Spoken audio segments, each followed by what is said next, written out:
Alright, hello guys. I am back for hole number 2 here. I am setting up my bag. There you see Kingmaker. I'm probably going to stay with that for the second hole. There's kind of two clubs I want to kind of talk about here. One's going to be Rocket. Of course, I'm going to give up a little bit of ball guide, but the shot that I'm going to basically go for here is landing on the green. So that's kind of, how I'm going to want to do that. I've been doing like a full backspin shot with a sniper for, all the other divisions. And when you club up, full backspin becomes, if it's 6-7 bars on a wood, the same equivalent shot's going to be 8-9 bars on a driver. So, having one of these two is going to be pretty useful. Another option, if you want to bounce it off the fairway, is going to be the quarterback.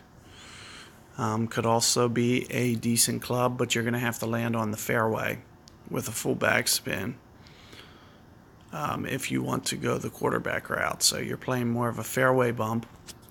And that's kind of the reason that I'm going to go with Rocket here, is to kind of increase the likelihood that we can land on the green somewhere and kind of keep the surface for all the hops uniform. I think it's going to increase the likelihood that you make the shot when you do it that way. So having the first bounce be on the green, second bounce on the green, it's going to make for a more consistent run out. Now, I do want to speak a little bit about the changes of this hole, because the shot that I've been kind of reverting to here is the shot that I used to be against doing. You'd usually see me hit more of a stop shot and kind of, side spin it back into the hill in the past. It's a little bit harder to do that because the ball can stop now short of the hole. So what I've been doing is kind of intentionally hitting the shot that used to be, 4 extra yards. If you would have hit this shot in the past before the green change, you'd be 4 yards past the hole. Like, it would just run forever. And that's kind of the way that I've been playing it recently. Now, the only thing I do want to mention, power-wise, power-wise, this Kingmaker isn't the best option. So if you have something that can, for instance, take off some of that power, eyeball, Santa ball, for example, that's going to be kind of more useful. So you can still put it on the front of this green. And you can kind of see what we're looking at here. Now, notice what I'm doing with my spin. I'm making sure that, let me go, 8 rings. Notice what I was doing with my, and there you see it landing on the green. It's just a little too much. I did add just a tiny bit of power and curl to that, just to kind of keep the ball going a little bit farther. Now, for my first time, that's going to be kind of like a good reference point. Using that shot, you can, revert back to a Kingmaker if you'd like, and get a good sense of what you need to do to kind of hit an equivalent shot. Because you could see the way that I was originally setting up there. I couldn't put the beginning of the shot trail on the front of the green, but I could see how many rings it would take to do so. So, if you could just kind of visualize and, hit it right off the front of that green there, then you'd be able to kind of hit an equivalent Kingmaker shot.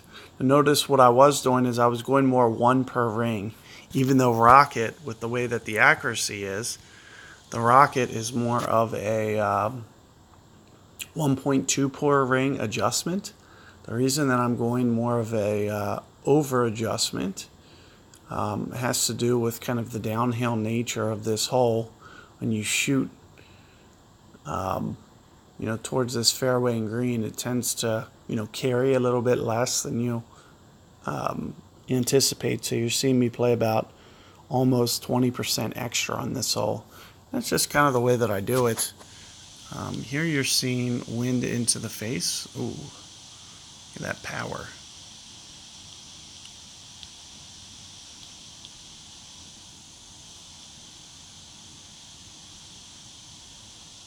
So let's see here. I can't get something going towards the hole. I'm not going to play it this way. When it comes up, I don't believe.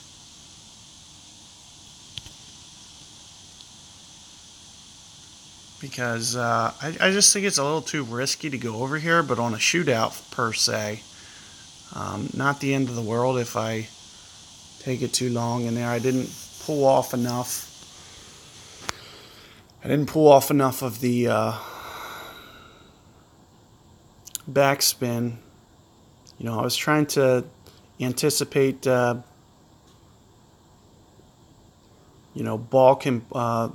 the shot guide compression, and I just kind of overestimated it a bit. And that had part to do with only being an 8 wind, as opposed to being in the double digits like the normal shots are.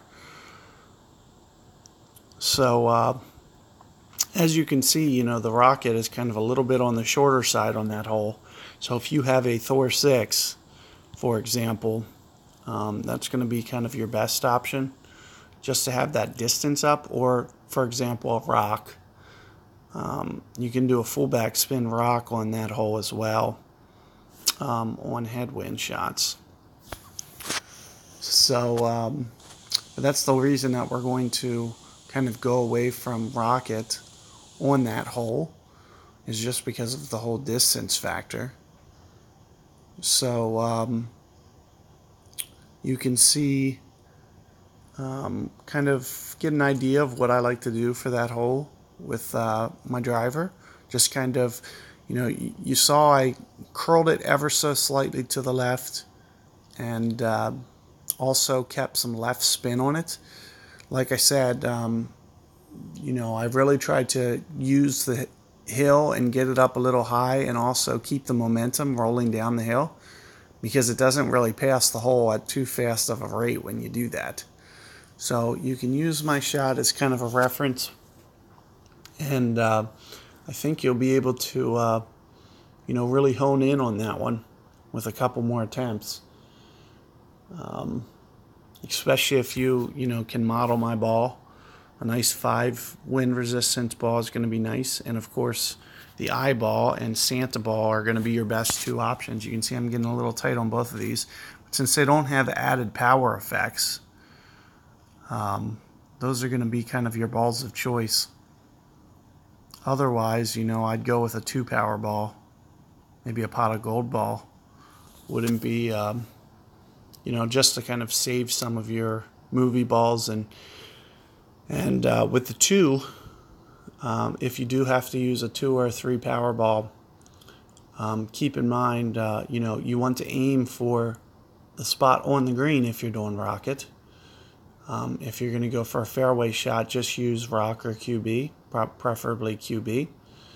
And you have to do the same kind of trick, because min driver is going to be relatively universal across the board. So whatever that min distance number is, wherever you see that red indicator, it's always going to be there. So that's going to happen whether you have QB, rock. It's all going to be at that same, right on the front of the green there, which is going to make things a little bit more estimation. You're going to have to just kind of estimate short if you don't use a small power ball. So, you know, putting on Kingmaker or whatever is going to make things a little bit harder. So, you know, using a pot of gold, or if you have one power balls or Santa balls left over, those are going to be your best for actually setting up where you want to, you know, and actually counting the rings up. Otherwise, you're just going to have to say, oh, well, I'm 5 rings above, so I'm going to anticipate I've already moved 5 rings. And you're going to have to play it more like that. And like I said, play it more towards the max number there, or relatively close. You don't have to, you know, hit it right on the max, but playing it towards max is going to be, you know, favorable. At the very lowest, you should be playing it is, you know, the 1.2 per ring for that rocket shot. And it has some to do with, you know, that ball guide compression factor as well. What you're seeing on the ball trail is kind of an optical illusion, and it's just going to kind of condense a little bit more. So if you over adjust, that's going to kind of account for that. So keep that in mind. Good luck with that second hole, and I'll see you guys for hole number 3.